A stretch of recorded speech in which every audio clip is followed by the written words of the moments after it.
Quem age com justiça transforma a dor em ensinamento e deixa nos demais um rastro de humanidade em meio à dureza. A temperança, em troca, nos convida a moderar os excessos, tanto nos prazeres quanto nos temores.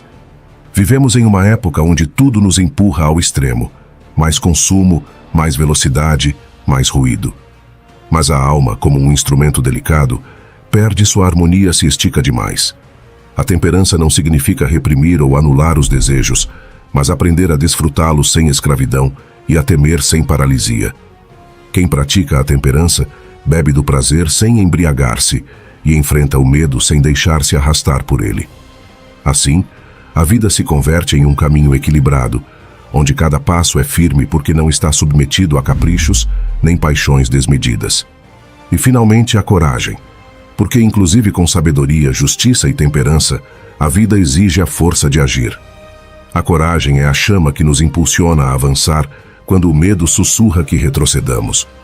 Não se trata de ausência de temor, mas da decisão de caminhar apesar dele. A coragem é dizer sim à vida, inclusive quando dói, é olhar de frente à adversidade e escolher não render-se. Sem coragem, as outras virtudes permanecem adormecidas. Com ela despertam e se manifestam em ações concretas. Marco Aurélio, imperador de Roma e discípulo do estoicismo, é um exemplo luminoso de como estas virtudes podem guiar, inclusive, nas circunstâncias mais difíceis. Rodeado de guerras, epidemias e traições, governava com a bússola da virtude na mão. Poderia ter cedido ao cinismo, ao ódio ou ao desespero, mas elegeu viver segundo princípios mais altos. Em suas meditações, deixou-nos um testemunho de luta interior, recordatórios para si mesmo de que a grandeza não se mede pelo poder, mas pela retidão da alma. Sua vida prova que, inclusive no trono mais alto, onde tudo parece nos tentar ao egoísmo, a virtude pode nos sustentar. A serenidade, ensinavam os estoicos, não nasce das posses nem das opiniões externas. É tentador pensar que seremos felizes quando obtivermos certo reconhecimento, certa riqueza ou certa relação. Mas essas coisas são como areias movediças, mudam, se perdem, escapam de nossas mãos. A paz verdadeira surge de uma alma que se governa a si mesma, de uma vida guiada pela virtude que não depende dos caprichos do destino. A importância da autodisciplina. A autodisciplina é a arte de governar-se a si mesmo, de dirigir as próprias ações em harmonia com o que se considera correto e benéfico, inclusive quando o desejo imediato clama pelo contrário. É a ponte entre a intenção e a ação, o equilíbrio que nos permite atuar conforme nossos princípios, em vez de sermos arrastados por impulsos momentâneos. No marco do estoicismo, a autodisciplina é mais que uma simples virtude. É um princípio reitor que proporciona estabilidade emocional e reduz a ansiedade ao nos brindar um sentido de controle sobre nossas vidas. Desde os tempos dos estoicos, se entendeu que o domínio sobre um mesmo é a única verdadeira liberdade. Epicteto, escravo convertido em filósofo, afirmava que não é o que nos sucede o que nos perturba, mas nossa interpretação disso. E essa interpretação, esse juízo interno, depende inteiramente de nós. A autodisciplina nos permite moldar esse juízo de forma consciente, evitando que as emoções descontroladas e a impulsividade nos afastem do nosso propósito. Nos converte em donos das nossas reações, em arquitetos da nossa serenidade. Quando uma pessoa carece de autodisciplina, fica exposta à tirania do desejo e à aversão. Enfrenta a vida como um barco sem timão, reagindo a cada onda em vez de dirigir seu curso. Isto gera ansiedade, porque viver sem direção implica estar à mercê de circunstâncias externas, o que inevitavelmente conduz ao medo e à incerteza. Marco Aurélio, em suas meditações, insistia na necessidade de recordar que nossas emoções e decisões dependem só de nós. Ao fortalecer a autodisciplina, nos libertamos do caos externo e encontramos paz em nossa capacidade de atuar com propósito. Contudo, é fundamental compreender que a autodisciplina não é um castigo nem uma imposição severa.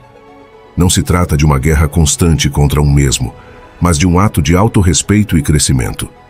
Implica aprender a pospor gratificações imediatas em favor de benefícios a longo prazo, mas sem cair na armadilha do perfeccionismo extremo. A chave está na moderação, em encontrar o ponto médio entre o esforço e a flexibilidade, entre a firmeza e a compaixão. Um dos erros mais comuns ao abordar a autodisciplina é vê-la como uma carga, como uma luta interminável contra a preguiça e a desordem. Mas a realidade é que, quando se pratica com equilíbrio, a autodisciplina é fonte de liberdade. Nos liberta do arrependimento que surge quando atuamos contra nossos valores, da ansiedade que provém da falta de estrutura, do sofrimento que gera a autocomplacência excessiva. Sêneca o expressou claramente: o que é escravo dos seus desejos é mais escravo que qualquer outro. Para desenvolver esta qualidade, é essencial compreender que a autodisciplina não depende de uma motivação constante. De fato, uma de suas maiores vantagens é que nos permite atuar inclusive quando a motivação flaqueja. Mas então surge uma pergunta importante: como começar quando não há motivação alguma? Aqui radica a verdadeira dificuldade para muitas pessoas. A resposta está no compromisso com pequenas ações diárias, na criação de hábitos que reforcem a autodisciplina de maneira progressiva. Um estoico não espera sentir-se inspirado para atuar, simplesmente atua. A autodisciplina se constrói como um músculo, com esforço repetido e constante. Estabelecer rotinas simples, cumprir pequenas promessas consigo mesmo, aceitar a incomodidade temporal como parte do crescimento. Tudo isto contribui para forjar uma mente forte, capaz de enfrentar a vida com equanimidade. Ademais, é importante recordar que a autodisciplina deve ir acompanhada de autocompaixão. Ser disciplinado não significa ser inflexível, nem castigar-se por cada erro. A verdadeira autodisciplina permite reconhecer as próprias quedas sem cair na autocrítica destrutiva. Marco Aurélio nos ensinou que os erros são parte do aprendizado e que a chave está em nos retomarmos com serenidade, sem nos agarrarmos ao passado, nem lamentarmos desnecessariamente. Em última instância, a autodisciplina é a ferramenta que nos permite viver em coerência com nossos valores, atuar com determinação inclusive em tempos difíceis e construir uma vida com sentido. É o alicerce sobre o qual se edifica o controle emocional e a paz interior. Não é uma carga, mas uma chave que nos abre as portas de uma existência plena, guiada pela razão e o propósito, em vez de pela incerteza e o caos. Valore o que você tem em lugar de lamentar o que falta. Na maturidade, a mente tende a se deter no balanço do vivido. É um momento em que as pessoas refletem sobre o que lograram e o que ainda anseiam. Contudo, este exercício de avaliação pode se converter em uma arma de dois gumes. Olhar para trás com nostalgia ou para frente com ansiedade nos afasta do presente, do único momento em que realmente podemos encontrar paz. A gratidão emerge então como a bússola que orienta a mente rumo à serenidade, afastando-a do turbilhão da insatisfação.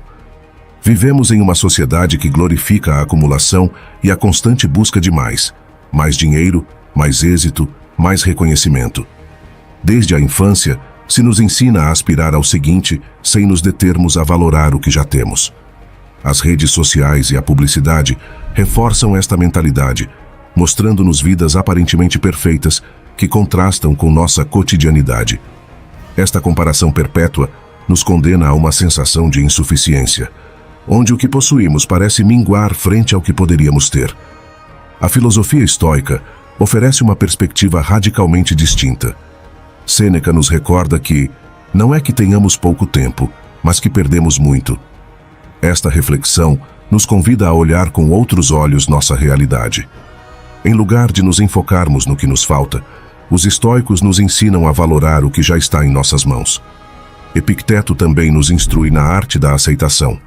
O sofrimento não provém dos eventos externos, mas da interpretação que fazemos deles. Assim, a insatisfação constante é um produto da nossa mente, não da realidade em si mesma. O perigo de viver em um estado de insatisfação permanente radica na incapacidade de reconhecer a abundância no presente. É como ter um copo cheio de água e, em lugar de bebê-la, nos preocuparmos por encontrar um vaso maior. Este desejo inesgotável demais nos impede de desfrutar o que já conseguimos, deixando nossa felicidade sempre postergada.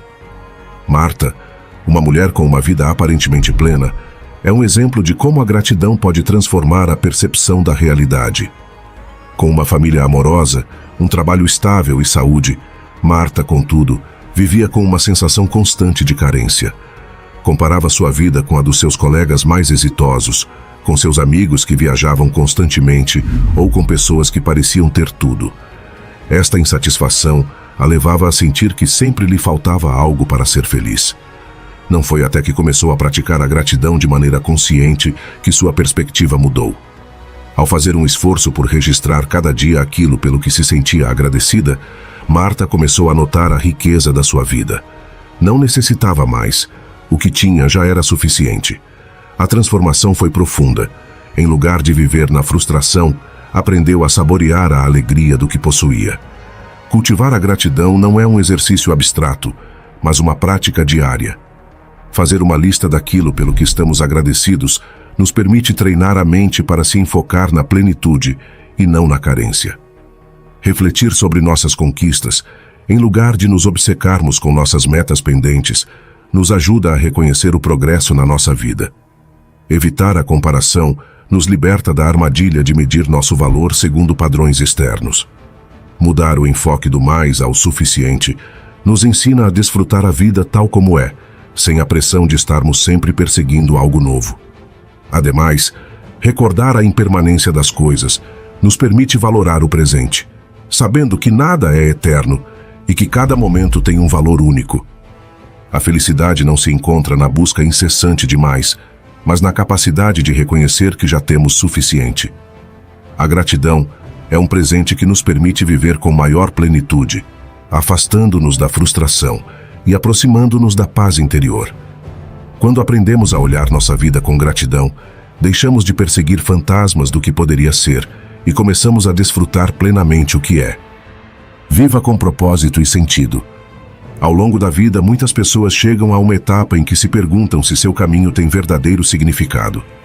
Essa reflexão se torna especialmente profunda ao alcançar os 50 anos, uma idade em que se acumularam experiências, conquistas e, em muitos casos, uma sensação de que algo mais deve dar sentido ao futuro. Neste ponto, a filosofia estoica oferece um guia inestimável para encontrar direção e viver com autenticidade, recordando-nos que o propósito não provém do exterior, mas de nossas próprias ações e valores. Os estoicos ensinavam que o sentido da vida não é dado pela fortuna ou o destino, mas pela forma como escolhemos viver. Epicteto afirmava: não é o que te acontece, mas como você reage a isso que importa.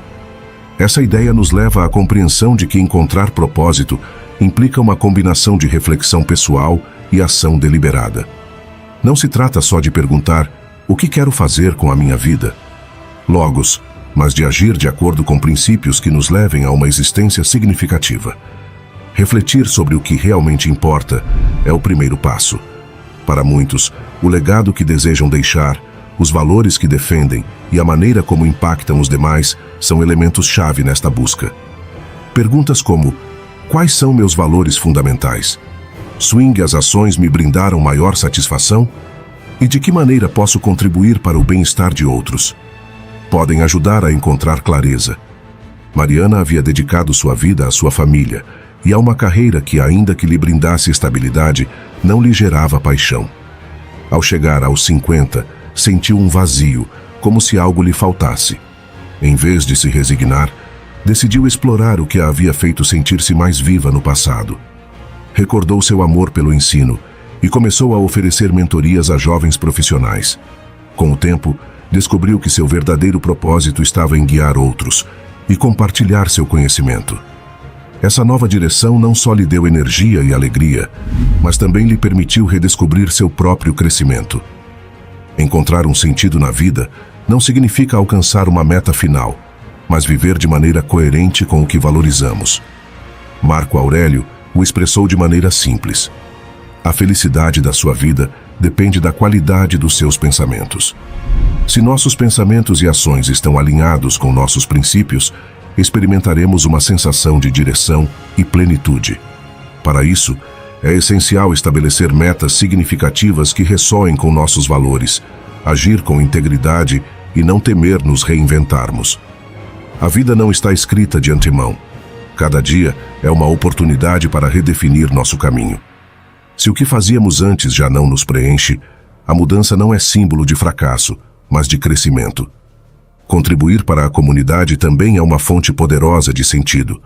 Servir aos demais, seja através do trabalho, o voluntariado ou o simples ato de escutar, nos conecta com um propósito maior que nós mesmos. Como disse Sêneca, nada nos pertence, só o tempo.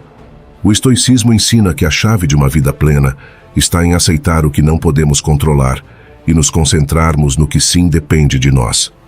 Isso significa deixar de lado as preocupações com o futuro incerto e valorizar o presente. Não podemos mudar o passado nem predizer o porvir, mas sim podemos decidir como vivemos cada momento. A disciplina é outro pilar fundamental. Manter a claridade sobre nossas intenções e agir com determinação nos permite sustentar um caminho com sentido. Não é suficiente desejar algo, devemos construí-lo com nossas ações diárias. Ao chegar aos 50 anos, muitas pessoas sentem que seus melhores dias já passaram, mas a verdade é que cada momento é uma nova oportunidade para começar. Viver com propósito não significa encontrar uma missão final, mas comprometer-se com o processo de crescimento, aprendizado e contribuição. O convite é a refletir sobre o que realmente importa e tomar ações para alinhar cada dia com nossos valores. O sentido da vida não é uma meta distante, mas a forma como escolhemos viver o presente com intenção e autenticidade. Simplifique sua vida. Em um mundo que nos empurra constantemente a querer mais, a possuir mais, a fazer mais, é fácil cair na armadilha de crer que a felicidade se encontra na acumulação. Nos bombardeiam com a ideia de que nosso bem-estar está ligado à quantidade de posses que temos, à quantidade de conquistas que acumulamos ou à quantidade de compromissos que aceitamos. Mas, e se a verdadeira paz e claridade não estivessem em adicionar mais, mas em quitar o desnecessário? O estoicismo nos oferece uma perspectiva clara sobre esta questão. Marco Aurélio, um dos seus máximos expoentes, nos deixou um ensinamento fundamental. A felicidade depende de você mesmo. Elimine o que é supérfluo e o que te distrai e verá a paz. Esta citação encapsula uma verdade poderosa. Simplificar não é um sacrifício, mas um caminho rumo à serenidade. Eliminar o supérfluo nos permite ver com claridade o que realmente importa e nos liberta da carga do excesso. Para ilustrar esta ideia, pensemos na história de Manuel. Durante anos, Manuel viveu preso na corrida pelo êxito.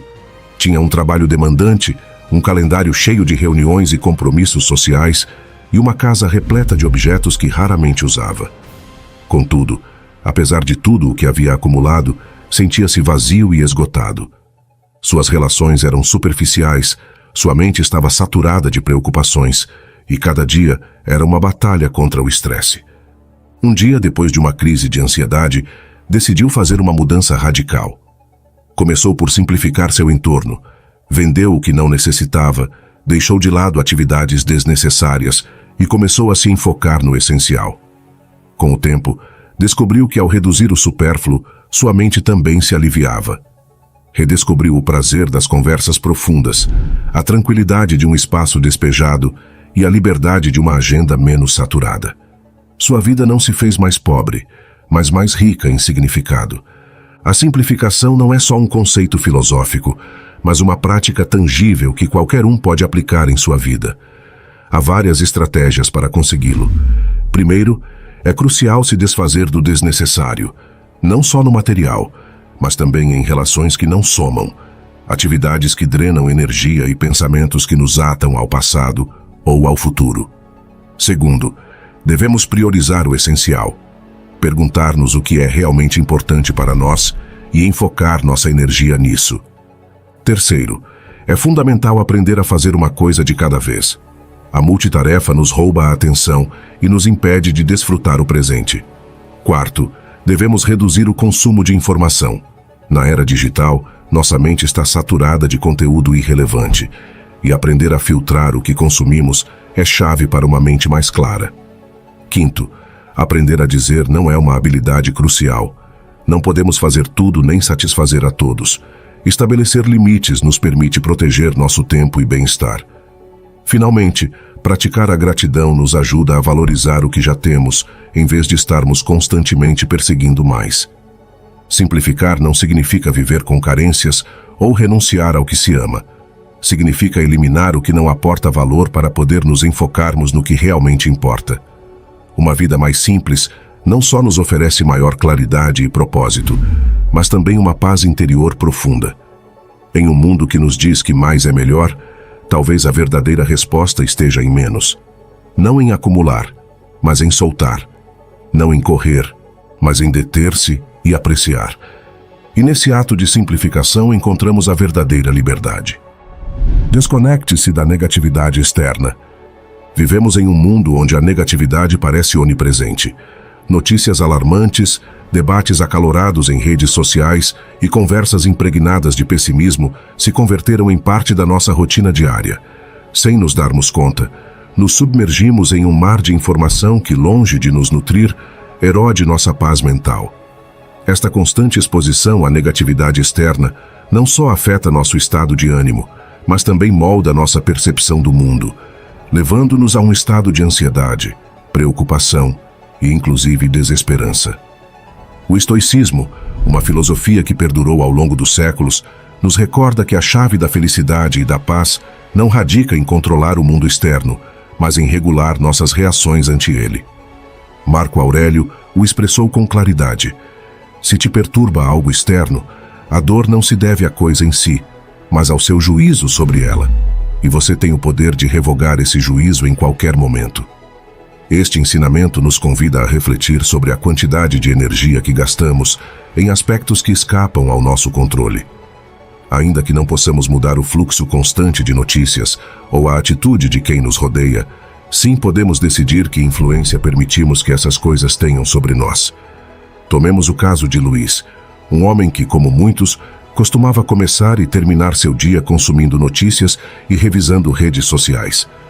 Com o tempo, notou que esta rotina o deixava com uma sensação de angústia e desassossego. Sentia-se preso em um ciclo de informação negativa que afetava sua capacidade de desfrutar o presente.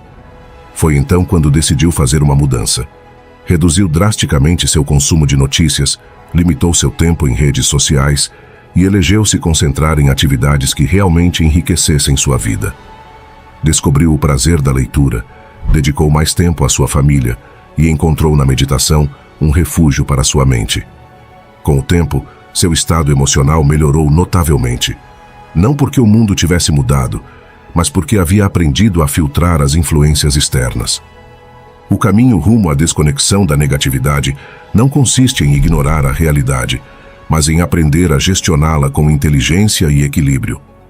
Limitar a exposição a notícias e redes sociais é um primeiro passo crucial. Não se trata de viver na ignorância, mas de consumir informação com moderação e de maneira consciente, evitando cair em debates que só geram tensão. Assim mesmo, é fundamental rodear-se de pessoas que aportem luz e tranquilidade à nossa vida. O entorno que elegemos influi em nosso bem-estar mais do que imaginamos. Outro aspecto-chave é a gestão dos nossos próprios pensamentos. Frequentemente, a negatividade externa encontra eco em nossa mente quando não aprendemos a identificar e substituir ideias pessimistas com enfoques mais racionais. Questionar nossas crenças limitantes e eleger conscientemente pensamentos construtivos nos ajuda a construir uma perspectiva mais equilibrada da vida. Ademais, a conexão com a natureza oferece um refúgio incomparável para a mente. Afastar-se do ruído, respirar ar fresco e contemplar o entorno natural nos devolve a um estado de calma e claridade. Em um mundo acelerado, este simples ato pode ser um bálsamo para a alma. Também é essencial aprender a não tomar tudo pessoalmente. As críticas, comentários negativos ou atitudes hostis costumam dizer mais de quem as emite do que de quem as recebe. Praticar a indiferença estratégica ante o que não nos aporta nos protege de sermos arrastados pela corrente da negatividade alheia. A meditação e a respiração consciente são ferramentas poderosas para treinar a mente e evitar que se veja afetada por estímulos externos. Ao cultivar estes hábitos, fortalecemos nossa capacidade para nos mantermos serenos, inclusive em meio ao caos. Finalmente, a gratidão é uma prática transformadora. Concentrar-se no positivo, apreciar o que temos e reconhecer os pequenos prazeres da vida nos ajuda a manter o equilíbrio. A gratidão atua como um escudo frente à negatividade, permitindo-nos ver além das dificuldades e nos conectarmos com o valioso de cada dia. Desconectar-se da negatividade não significa fechar os olhos ante a realidade, mas eleger com sabedoria em que queremos enfocar nossa atenção. A paz interior é o resultado de decisões conscientes sobre que informação consumimos, com quem interagimos e como interpretamos o mundo. Os estoicos nos ensinam que a verdadeira liberdade não reside em mudar o entorno, mas em dominar nossa própria mente e emoções. Ao tomar controle sobre nossa atenção e energia, nos convertemos em arquitetos do nosso bem-estar e guardiões da nossa tranquilidade. Não sofra por antecipação. A mente humana tem um talento inigualável para fabricar problemas que ainda não existem. Se adianta, prediz catástrofes, inventa desfechos e, com frequência, sofre por antecipação. É como um diretor de cinema obcecado com a tragédia. Não se contenta em filmar o presente, mas projeta na telona da mente os piores cenários possíveis. Mas quão real é esse roteiro? Quantas vezes nossas preocupações se materializam tal como as imaginamos? Pense nisto. Uma mensagem inesperada do seu chefe chega ao seu telefone. Precisamos conversar. Em um instante, sua mente entra em ação, escrevendo um sem fim de histórias. Seguramente fiz algo errado. Talvez vão me demitir. Quizá cometi um erro grave. O coração se acelera, o estômago se contrai, o dia escurece. Mas quando chega a reunião, a realidade é outra. Seu chefe só queria discutir um novo projeto. Todo esse sofrimento antecipado foi desnecessário. Uma simples mensagem se converteu em um drama cinematográfico sem razão alguma. O mesmo sucede quando nota um sintoma físico, uma leve fisgada no peito, uma dor de cabeça persistente. Antes de ir ao médico, sua mente já diagnosticou o pior. Será algo grave? Estou em perigo? Google não ajuda. Em segundos encontra doenças terríveis que parecem coincidir com seus sintomas. E enquanto espera a consulta médica, sua ansiedade segue crescendo. Mas quando o doutor finalmente te revisa, a resposta é simples. Estresse, tensão muscular, cansaço. Nada de que se preocupar. Então, para que sofrer antes do tempo? Os estoicos tinham um ensinamento claro sobre este tipo de sofrimento. Marco Aurélio escreveu: se você está angustiado por algo externo, não é o fato em si que te perturba, mas seu juízo sobre ele. E você pode revogar esse juízo agora mesmo. Em outras palavras, o problema não é o evento, mas a interpretação que lhe damos. Nos angustiamos mais por nossas ideias sobre o futuro do que pelo que realmente ocorre no presente. Por que sofrer duas vezes? A primeira, na mente, por um problema que ainda não existe. A segunda, se acaso o problema realmente chega. A maioria das vezes, só experimentamos a primeira. Vivemos com um guarda-chuva aberto todo o tempo, ainda que o céu esteja limpo, só por se acaso chova. É momento de questionar nossas preocupações. A próxima vez que sentir ansiedade por algo que ainda não sucede, pergunte-se: isto está ocorrendo neste preciso instante? Se a resposta é não, respire. Não vale a pena sofrer por adiantado. E se a preocupação persiste, reflita: quantas vezes no passado me preocupei por coisas que nunca passaram? Seguramente muitas. Nossa mente fabricou mais medos dos que realmente enfrentamos. O pensamento ansioso costuma começar com um "e se?" E se perco meu trabalho? Component placement. E se fico doente? Component placement. E se me rejeitam? Mas podemos dar a volta por cima. Em vez de nos deixarmos levar por esse futuro incerto, podemos responder com confiança: se isso ocorrer, resolverei quando chegar o momento. Confie em que você tem a capacidade de se adaptar, de encontrar soluções quando realmente forem necessárias. Ao final, a eleição é sua. Você pode seguir preso na armadilha da antecipação, permitindo que sua mente dirija filmes de terror com finais trágicos. Ou pode decidir viver no presente, soltando as preocupações que não têm fundamento no agora. Vai seguir sofrendo por coisas que quiçá nunca ocorram, ou vai eleger a paz do momento presente? A vida sucede aqui e agora. Não deixe que sua mente te arraste a um futuro imaginário de medos infundados. Respire, observe a realidade e eleja a tranquilidade. Não é questão de ignorar o futuro, mas de enfrentá-lo quando realmente chegar. E até que isso ocorra, viva com leveza. sem guarda-chuvas desnecessários, sem filmes de terror. Só com a calma de saber que, aconteça o que acontecer, você enfrentará no seu momento. A armadilha de controlar o incontrolável. O ser humano, desde que tem consciência de si mesmo, viveu atrapalhado na ilusão de controlar o que sucede a seu redor. É uma tendência natural. Queremos que o clima se acomode a nossos planos, que os demais nos tratem como cremos merecer, que os acontecimentos se ajustem a nossas expectativas. No entanto, esta necessidade de controle absoluto se converte em uma das fontes mais profundas de ansiedade, frustração e sofrimento. Pretender dominar o incontrolável é como tentar deter o mar com as mãos. Quanto mais nos esforçamos, mais sentimos a impotência de que não depende de nós. E nessa luta, a mente se desgasta, o coração se inquieta e a alma se enche de amargura. Epicteto, um dos sábios mais claros da tradição estoica, legou-nos uma distinção que poderia ser suficiente para transformar a vida de quem a compreende de verdade. Aprender a separar o que depende de nós do que não depende de nós. Parece simples, quase óbvio, mas na prática é um dos aprendizados mais difíceis, porque o ego insiste em aferrar-se a tudo, em crer que pode moldar a realidade inteira. No entanto, basta observar com atenção para descobrir que só temos poder sobre 3 coisas: nossos pensamentos, nossas ações e nossa atitude. Todo o demais, absolutamente todo, escapa de nossas mãos. Tentar mudar o que pensa o outro, controlar a opinião alheia, impor nossa vontade aos caprichos do destino, é um combate perdido desde o início. E o mais paradoxal é que, ao tentar controlar o que está fora de nosso alcance, descuidamos justamente aquilo que sim poderíamos governar: nossa mente, nossa conduta, a forma em que elegemos responder. É como se um navegante, obsessionado com calmar o vento, olvidara que em verdade sua tarefa é aprender a manejar as velas. O sofrimento nasce nesse ponto, na entrega de nossa paz àquilo que nunca poderemos controlar. Quando cremos que nossa felicidade depende do clima, da economia, dos aplausos ou do afeto de alguém mais, estamos cedendo nossa liberdade. E ao fazê-lo, tornamo-nos escravos do incerto. Não há pior condenação que pôr o coração em mãos do que muda com cada instante. Hoje pode ser favorável, amanhã pode voltar-se em contra. O mundo segue seu curso, indiferente a nossas exigências. Aceitar isto não é resignação passiva, como muitos creem, mas a mais pura liberdade.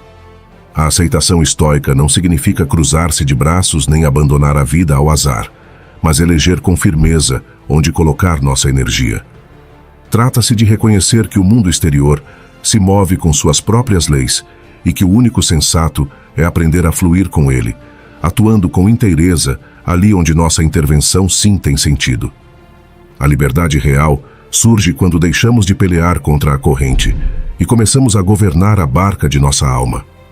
O estoico se mantém firme no que controla e solto frente ao demais. Não se enoja porque alguém opina distinto, não se derrumba porque um plano fracassa, não se amarga porque o destino se mostra duro. Sabe que essas coisas não dependem de sua vontade. O que sim depende é a maneira em que pensa sobre elas, o modo em que atua apesar delas e a atitude com a que atravessa a tormenta. Essa firmeza o converte em um homem livre, porque nada externo pode arrebatar-lhe o essencial: o domínio sobre si mesmo. A força verdadeira, a que não se oxida com o tempo nem se desgasta com os golpes, não é a que submete ao mundo, mas a que se conquista a si mesma. Dominar-se a um mesmo é mais difícil que conquistar um império. Significa deter a queixa automática, frear a ira inútil, cortar a cadeia de pensamentos que buscam culpas fora. Significa, no profundo, recuperar o leme da própria vida. Quando alguém logra isto, inclusive em um entorno hostil, descobre uma serenidade inquebrantável. Uma pergunta singela pode guiar-nos neste caminho: está isto em minhas mãos ou não está?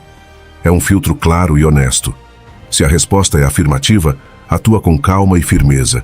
Põe tua energia, mas sem ansiedade, porque sabes que fazes o que está a teu alcance. Se a resposta é negativa, então solta, porque aferrar-te só drenará a vida.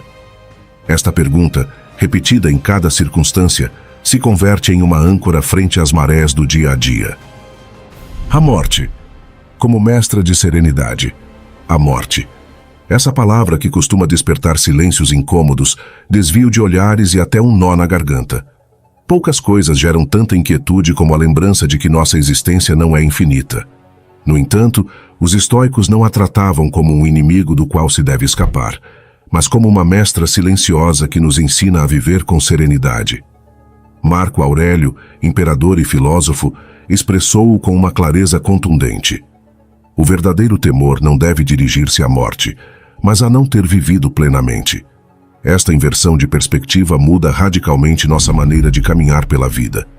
Temer a morte é, em essência, resistir-se ao inevitável. E essa resistência gera ansiedade, porque nos enfrentamos a uma luta que nunca poderemos ganhar. É como tentar deter a passagem das estações com as mãos nuas. O inverno chegará, gostemos ou não. Quando tratamos de negar essa realidade, alimentamos um medo constante que nos rouba energia e nos aparta do essencial. Pelo contrário, quando aceitamos que a morte é segura, essa aceitação nos liberta. O medo se dissolve e surge a calma que nos permite estar presentes em cada instante. Os estoicos tinham uma lembrança permanente para esta verdade. Memento mori, recorda que vais morrer. Longe de ser uma frase lúgubre, era um convite a despertar. Recorda-nos que não temos assegurado o amanhã, que este mesmo dia poderia ser o último. E longe de ser um motivo de tristeza, é um chamado a viver com urgência o que realmente importa. Quantas vezes postergamos uma palavra de amor, um gesto de gratidão ou um sonho pendente com a desculpa de que haverá tempo? A consciência da morte corta essas desculpas e nos empurra a agir aqui e agora. Cada dia que se abre ante nós é um presente que não se repetirá. Cada encontro com um ser querido é único e irrepetível. Essa mirada, esse sorriso, essa conversação que parece rotineira, pode ser a última oportunidade que tenhamos de compartilhar. Quando recordamos a finitude, deixamos de tratar o cotidiano como se fosse banal. De repente, o comum se torna extraordinário. Um café pela manhã, uma caminhada ao entardecer, um abraço inesperado, tudo brilha com uma intensidade especial. A morte, ao recordar-nos que o tempo é limitado, nos ensina a exprimir a vida em sua máxima plenitude. Aceitar a morte não significa viver em um estado de melancolia, significa viver com coragem. A coragem de dizer o que sentimos, de tentar o que sonhamos, de reconciliar-nos quando a vida ainda nos permite. Significa não deixar que o medo nos acorrente a rotinas vazias ou a relações que nos consomem. Quando sabemos que os dias são finitos, já não temos tempo para a mediocridade nem para a covardia. O horizonte da morte nos recorda que o único que importa é viver com autenticidade. A verdadeira liberdade, diziam os estoicos, não consiste em fazer o que se quer sem consequências, mas em viver sem medo de morrer. Quem teme a morte se converte em escravo do tempo, corre desesperado tentando fugir de algo que o seguirá até o final. Quem aceita a morte em troca, respira fundo e se dedica a viver. Não se preocupa por quantos anos terá, mas pela qualidade de seus dias. Não mede a vida em quantidade, mas em intensidade e em sentido. Pensar na morte como mestra de serenidade não é um convite ao desespero, mas à gratidão. É a lembrança de que hoje estás vivo, de que ainda tens oportunidades, de que podes escolher tuas palavras e teus atos. É um convite a fechar os olhos cada noite em paz, sabendo que viveste com dignidade o que te foi concedido. E é também um chamado a não desperdiçar o que resta, porque ninguém sabe quando se apagará a lâmpada. O poder de regressar à hora. O medo e a ansiedade têm um mecanismo sutil, quase invisível, mas profundamente corrosivo. Arrancam-nos do único lugar onde a vida realmente ocorre, que é o presente. Arrastam-nos para recordações que já não podem modificar-se, ou para cenários futuros que, na maioria dos casos, nem sequer chegarão a materializar-se. E, no entanto, essa capacidade da mente de vagar no tempo, em lugar de nos dar liberdade, termina por escravizar-nos em um labirinto de pensamentos que roubam paz e energia. O estoico o sabia bem. Marco Aurélio escreveu que a vida não se dá no que já passou, nem no que ainda não chega, mas unicamente no instante que se sustenta ante nós. O ontem, com seus erros ou triunfos, está fechado. O amanhã, com suas ameaças e promessas, ainda não existe. O único real é este momento que respiro, este passo que dou, esta palavra que pronuncio. E nesse instante, que tantas vezes passamos por alto, encontra-se toda a nossa força. Imagine a metáfora de um barco. Se estás em meio ao mar, com ondas que sobem e baixam, o leme só se pode manejar no instante presente. Podes planear o rumo e recordar de onde vens, mas a ação de mover o leme só ocorre agora. Se soltas esse momento, se deixas de atendê-lo porque tua mente está atrapalhada no passado ou antecipando tormentas futuras, teu barco perderá a direção. O presente é o único lugar onde podes decidir, girar, corrigir, avançar. Assim é também a vida. Navegar sem consciência do agora é entregar-se à deriva. Quando a ansiedade aparece, não surge porque o presente seja insuportável, mas porque a mente projeta fantasmas para adiante. É um medo ao que poderia passar, não ao que está ocorrendo. Se alguém se detém a olhar com honestidade, descobrirá que neste preciso segundo quase sempre está a salvo. O ar entra e sai dos pulmões, o coração bate, o solo sustenta o corpo. O perigo temido costuma ser um invento mental, um filme que o pensamento projeta na tela da consciência. Por isso, regressar ao agora se converte em uma prática libertadora. Não é um ato de evasão, mas de poder. Cada vez que inspiras e és consciente desse ar que entra, cada vez que notas a textura do que tocas, o som do que escutas, o ritmo de teus passos, voltas ao lugar onde se decide teu destino. Não necessitas controlar o mundo inteiro, só este instante. Essa é a chave que dissolve a ansiedade, a âncora na hora presente. Os estoicos tinham o costume de recordar ao despertar que só lhes havia sido concedido este dia, não mais. Não se tratava de pessimismo, mas de claridade. Viver com a consciência de que unicamente se possui o hoje nos liberta da carga do desnecessário e nos empurra à ação virtuosa. Do mesmo modo, ao cair a noite, detinham-se a reflexionar. Vivi este dia com presença, com virtude, com a serenidade de quem sabe que todo o demais é incerto? Assim cultivavam um espírito forte, não dominado pelo que escapa a seu controle. O medo, ao igual que as ondas, não pode eliminar-se por completo. Forma parte da condição humana. Mas o que sim está em nossas mãos é não deixar que governe o leme. Podemos senti-lo sem entregar-lhe o mando. E a maneira de lográ-lo é regressar uma e outra vez a este segundo. Respira e observa. Pergunta-te: o que está ocorrendo aqui agora mesmo? Quase sempre a resposta é que nada terrível está sucedendo. O que dói é o que a mente antecipa, não a realidade imediata. Quando treinamos esta capacidade de voltar ao presente, descobrimos algo poderoso. A liberdade não se encontra em um futuro sem problemas, mas na consciência desperta deste momento. O presente não exige que controles tudo, só que o vivas com atenção. Essa atenção se converte em liberdade porque corta as correntes que nos atam ao que já passou ou ao que ainda não existe. Você não é seus pensamentos. Imagine por um instante o céu aberto em um dia qualquer. Às vezes está desimpedido, limpo, luminoso. Outras vezes se enche de nuvens densas, carregadas de tormenta. Mas o céu em si não muda. Sempre permanece, imenso, firme, intacto, ainda que por momentos se cubra de sombras. Assim são os pensamentos na nossa mente. Chegam, passam, se agitam, se dissipam.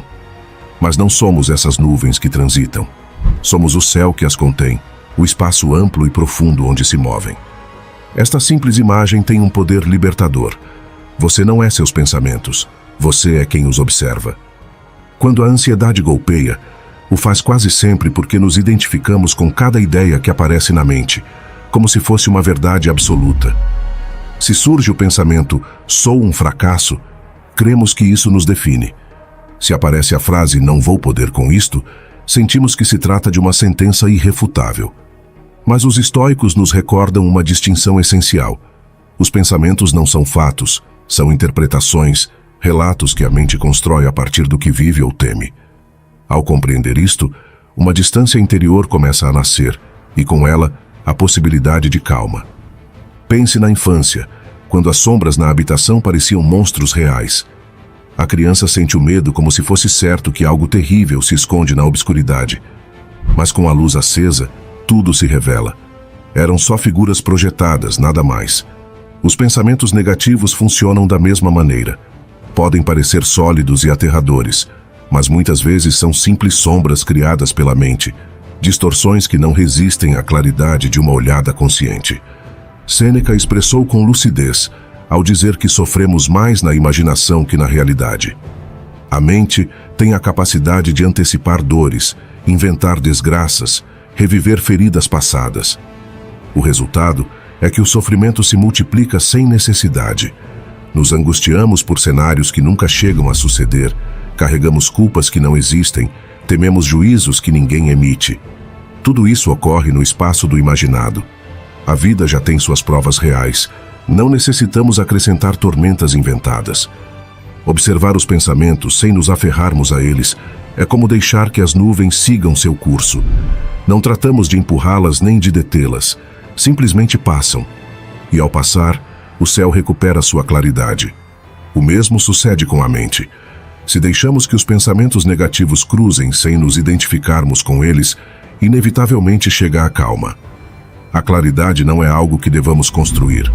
É o que permanece quando deixamos de nos confundir com cada nuvem passageira. O estoico treinava precisamente esta distância interior. Marco Aurélio, imperador e filósofo, se recordava a si mesmo que não devia deixar que sua mente o arrastasse como um rio turbulento. Epicteto ensinava que não são as coisas que nos perturbam, mas as opiniões que temos delas.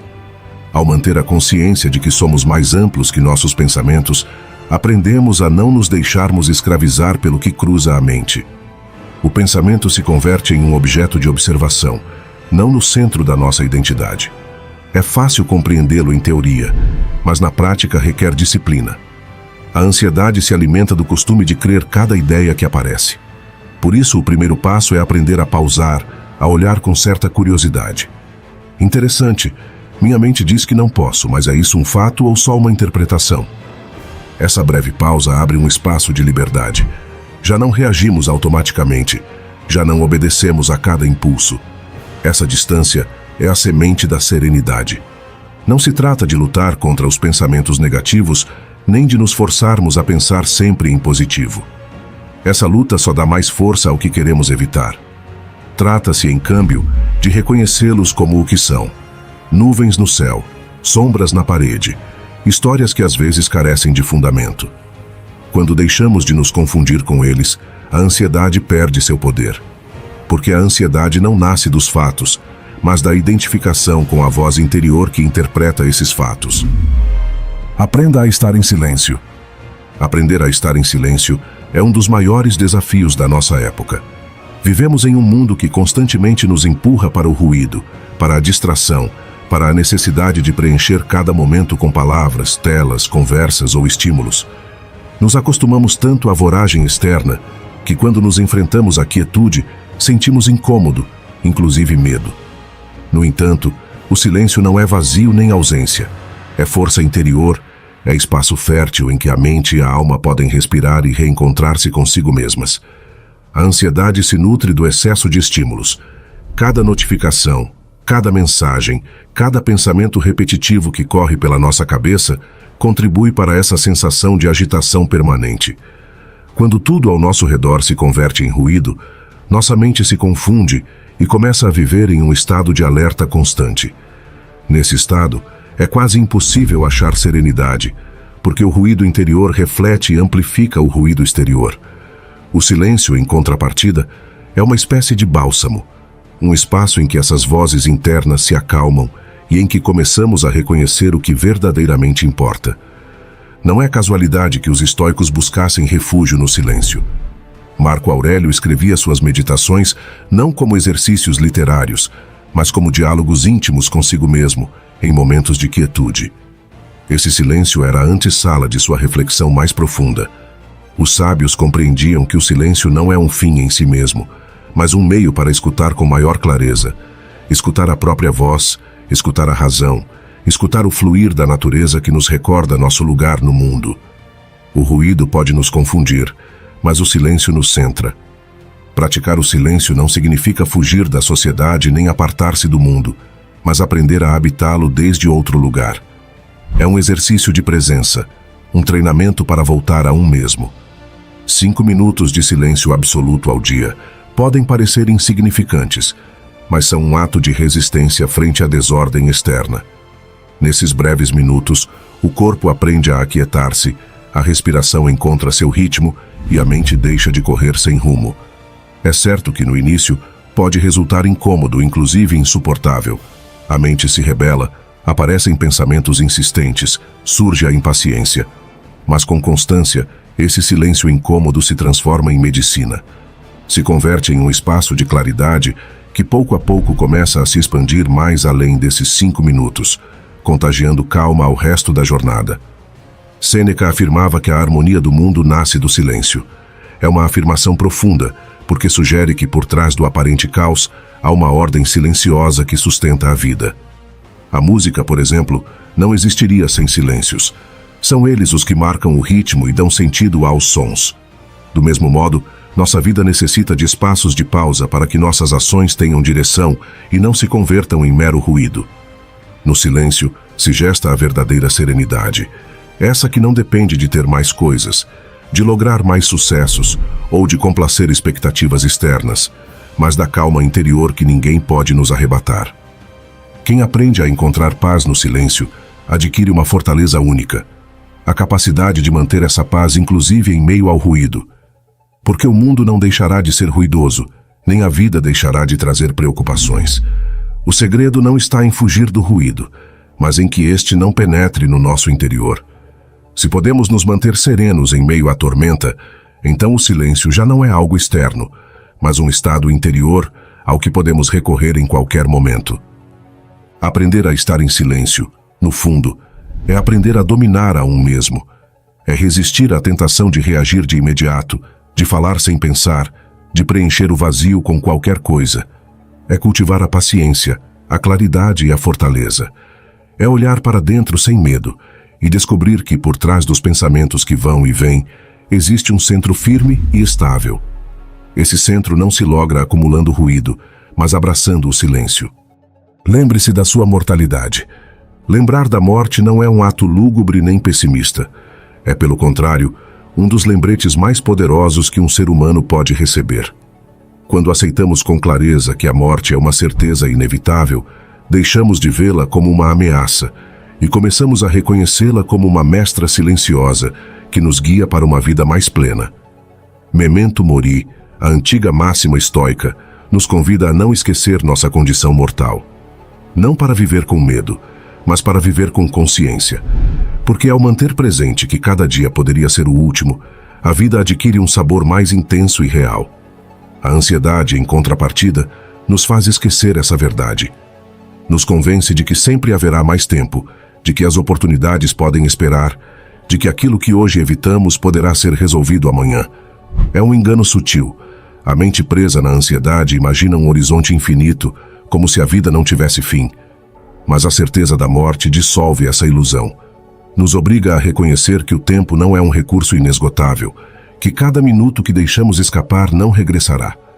Postergar a vida, deixar os sonhos e decisões para um futuro indefinido, é um modo de perdê-la sem nos darmos conta. Muitas vezes repetimos mentalmente: já haverá um momento melhor, quando as coisas se ajeitarem, quando tiver menos problemas. Mas a realidade é que esse instante perfeito raramente chega, e enquanto isso deixamos passar o único que em verdade possuímos, o presente. Recordar que vamos morrer nos devolve a urgência de viver agora, sem desculpas. Imagine que cada dia você acorda com um número limitado de moedas no seu bolso. Não sabe quantas receberá amanhã, e uma vez gastas, não voltam. A vida funciona da mesma maneira. O tempo é essa moeda preciosa que, ao se gastar, nunca regressa. Alguns o desperdiçam em discussões triviais, em preocupações sem sentido ou na ilusão de controlar tudo. Outros, conscientes de sua escassez, escolhem com cuidado em que e com quem o investem. A metáfora é clara. Se você soubesse que só tem umas poucas moedas mais, as esbanjaria em ansiedade ou as usaria em experiências que te aproximam da serenidade, do amor e da gratidão. Aceitar a finitude não significa resignar-se, mas liberar-se. Significa deixar de lutar contra uma batalha perdida, a de querer viver para sempre, e dirigir essa energia para o que sim podemos cultivar: a valentia de atuar, a sabedoria de escolher, a humildade de agradecer. Ao olhar de frente à morte, descobrimos que a vida se ilumina. Apaga-se a ilusão de imortalidade, mas acende-se a chama da autenticidade. Desvanece-se o medo de fracassar, porque entendemos que tarde ou cedo todos partiremos, e então o importante já não é a perfeição, mas a sinceridade com que vivemos. A consciência da morte também reduz a ansiedade, porque nos coloca em perspectiva. O que hoje parece um problema insuperável, amanhã será uma lembrança menor, e no horizonte último da nossa existência, perderá quase todo o seu peso. De que serve angustiar-se pela opinião alheia, pelas pequenas derrotas ou pelo medo do que dirão, quando a vida mesma é tão breve? Recordar que vamos morrer relativiza o acessório e nos permite abraçar o essencial. Viver com memento mori no coração é viver com mais presença. É deter-se para sentir a brisa no rosto, para olhar o céu como se fosse a primeira vez, para escutar de verdade a quem amamos, sem a pressa de dar respostas rápidas. É agradecer o simples, a água fresca, uma conversa sincera, o calor de um abraço. É descobrir que a vida não necessita de adornos grandiosos, mas de atenção plena ao que já temos. O medo da morte, paradoxalmente, se reduz quando deixamos de evitá-la. Quando tratamos de ocultá-la, quando fingimos que está longe ou que a nós não nos tocará ainda, a ansiedade cresce. Mas quando a aceitamos como parte natural da existência, o medo perde força. Se torna um lembrete amável de que a vida é valiosa precisamente porque é frágil. E assim, em lugar de nos obsessionarmos com o que não controlamos, aprendemos a cuidar do que sim depende de nós. A forma em que escolhemos viver hoje. Cada minuto de ansiedade é um minuto de vida que nunca voltará. Cada vez que ficamos presos em pensamentos repetitivos, em preocupações que não conduzem a nada, estamos pagando com moedas de tempo irrecuperáveis. E, contudo, temos o poder de deter-nos, de respirar e recordar: sou mortal, e este instante é um presente. Essa frase, dita com convicção, tem a força de transformar a perspectiva inteira de um dia. Aceite que tudo tem um fim. Aceitar que tudo tem um fim é uma das lições mais difíceis e, ao mesmo tempo, mais libertadoras da vida. Nos custa entender que o que hoje desfrutamos, mais cedo ou mais tarde, deixará de estar. O amor, a saúde, as amizades, inclusive a própria existência, estão marcados pela mesma lei universal. Tudo o que começa, inevitavelmente termina. Esta certeza não deveria ser motivo de desesperação, mas de sabedoria. Porque nesse limite, nesse caráter efêmero das coisas, se esconde o verdadeiro valor de cada instante. A ansiedade costuma crescer quando tratamos de reter o que amamos como se pudesse ser eterno. Nos aferramos às pessoas, aos lugares, aos momentos, e sofremos quando advertimos que não podemos deter o curso natural da vida. Queremos que os dias felizes não terminem, que as pessoas queridas nunca nos deixem, que a juventude se prolongue sem desgaste. E ainda assim, quanto mais lutamos contra essa lei natural, mais dor acrescentamos à nossa existência. A resistência ao fim é uma forma de luta contra a realidade, e toda luta contra a realidade está perdida de antemão. Os estoicos sabiam bem: aceitar o final não é render-se, mas abrir os olhos à verdade. Marco Aurélio recordava que tudo o que vemos se transforma, se dissolve, se desvanece como fumaça. Longe de ser um pensamento pessimista, é um lembrete de que não somos donos do tempo nem do destino. A sabedoria está em viver em harmonia com essa natureza cambiante, não em rebelar-se contra ela. Reconhecer a impermanência é reconhecer que a vida é movimento, que o único constante é a mudança, e que a paz só chega quando deixamos de pedir as coisas que durem mais do que podem. A mudança não é nosso inimigo, ainda que muitas vezes a percebamos assim. É, na realidade, a essência mesma da vida. Nada floresce eternamente, mas cada floração traz consigo o germe de uma nova semente. O fim de uma etapa abre espaço para outra. O final de um dia prepara o amanhecer do seguinte. Uma despedida, por dolorosa que seja, pode ser também o começo de um novo capítulo. Resistir-se à mudança é como pretender deter o mar com as mãos. Inútil, esgotador e frustrante. Mas aceitar o fluir é aprender a navegar, a nos deixarmos levar pela corrente sem perder nossa direção interior. Cada final, ainda que possa parecer devastador, leva em si a possibilidade de um novo começo. Quando algo termina, o faz para dar lugar a outra coisa que ainda não existe, mas que está esperando nascer. A perda de um trabalho abre a porta a um novo caminho profissional. O fechamento de uma relação pode dar lugar ao redescobrimento de um mesmo. A partida de um ser querido nos recorda o valor de quem segue presente e nos convida a viver com maior intensidade. Assim, o que chamamos de fim não é mais que transformação. Não se trata de negar a dor, porque a dor é parte da vida, mas de compreender que todo vazio prepara um terreno fértil para o que virá. A consciência de que tudo é transitório, longe de nos roubar a alegria, lhe dá um sentido mais profundo ao presente. Quando sabemos que algo não durará para sempre, o valorizamos mais intensamente. Um entardecer comove porque sabemos que em minutos desaparecerá. Um abraço se torna único porque intuímos que não poderemos repeti-lo da mesma maneira. Essa fragilidade das coisas não as faz menos formosas, senão todo o contrário. As torna preciosas. O eterno seria indiferente, mas o que se escapa nos obriga a despertar, a olhar com mais atenção, a agradecer. O medo, ao final, em contrapartida, nos rouba o agora. Se vivemos preocupados porque a alegria se acabará, nunca chegamos a saboreá-la realmente. Pensamos tanto na perda futura que esquecemos a riqueza do momento presente. Temer o fim de uma amizade, de um amor, de uma etapa de vida, nos impede de nos entregarmos com autenticidade enquanto está ocorrendo. O paradoxo é claro: quanto mais medo temos ao final, menos desfrutamos do caminho. E então, quando o final chega, o faz acompanhado de uma dupla dor: a perda e a consciência de não ter vivido plenamente. O estoico nos convida a uma atitude distinta. Não se trata de ser indiferentes, de não amar nem gozar, mas de viver cada experiência com plenitude sem nos apegarmos à sua duração. Amar intensamente sem exigir eternidade. Desfrutar do simples sem reclamar que se repita. Agradecer o que chega sem desesperar quando se vai. O estoico sabe que a vida é como um banquete. Um se senta, recebe o que lhe toca, desfruta enquanto dura e se levanta quando a comida terminou, sem enojo nem ressentimento. A serenidade nasce dessa aceitação radical. A ansiedade começa na sua mente. A ansiedade começa na sua mente, não na realidade externa. Essa frase pode soar simples, mas encerra uma das verdades mais poderosas sobre a natureza do nosso sofrimento.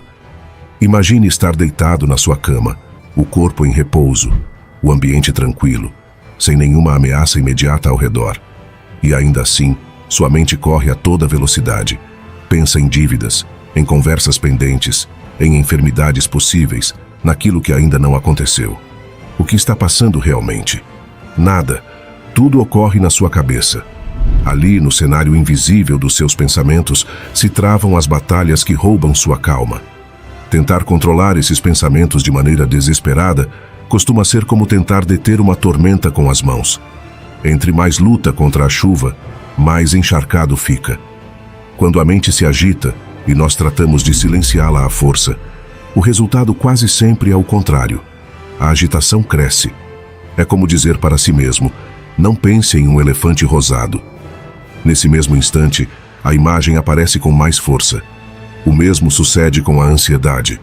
Quanto mais quer apartá-la de golpe, mais invade sua atenção. Os estoicos compreenderam com claridade esta armadilha. Epicteto disse com firmeza: não são as coisas que nos perturbam, mas a opinião que temos delas. A realidade externa é em si mesma neutra. O que lhe dá forma, peso e até dramatismo é o juízo que nossa mente coloca sobre ela. Um exame, uma reunião de trabalho, uma viagem, não são em si mesmos uma ameaça. Mas os pensamentos que fabricamos ao redor desses eventos convertem o cotidiano em um monstro. Nos repetimos que não poderemos, que algo sairá mal, que o futuro trará catástrofes. Assim, sem que nada tenha sucedido ainda, já sofremos. Grande parte dos problemas que alimentam a ansiedade não são realidades presentes, mas projeções mentais.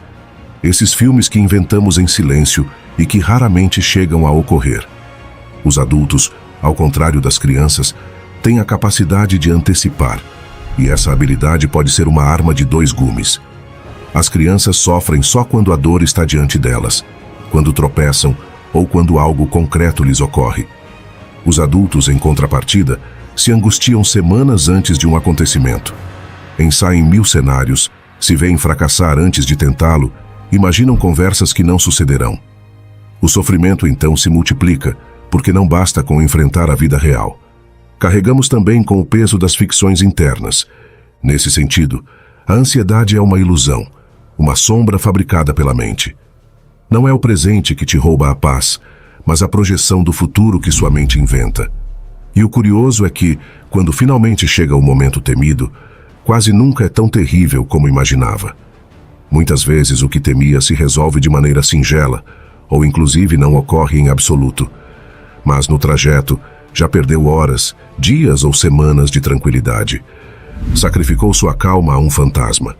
O caminho estoico propõe uma prática simples, ainda que nem sempre fácil.